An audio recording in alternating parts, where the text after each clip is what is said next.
Asubuhi ya leo Majizo amegusa mioyo ya mashabiki baada ya kuonekana kwenye video akitoa maneno ya msamaha kwa niaba ya wasanii wa Tanzania kwa sauti ya utulivu na heshima. Alikiri kuwa mara nyingine wasanii wanateleza, si kwa makusudi bali kwa ubinadamu wao.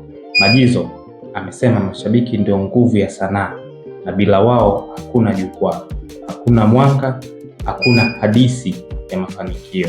Akaomba watu waendelee kuwapokea, kuwaelewa na kuwapa nafasi ya kujifunza na kukua. Katika ujumbe wake alisisitiza kuwa msamaha sio udhaifu, bali ni daraja la kuelewana na kujenga upya misingi ya heshima kati ya wasanii na mashabiki wao. Kwa ujumbe huu mfupi lakini mzito, Majizo ameonyesha mfano kwamba tasnia ya burudani inaweza kuwa imara zaidi pale tunapochagua kuzungumza kwa upole, kujadili kwa busara na kusamehe kwa moyo mmoja.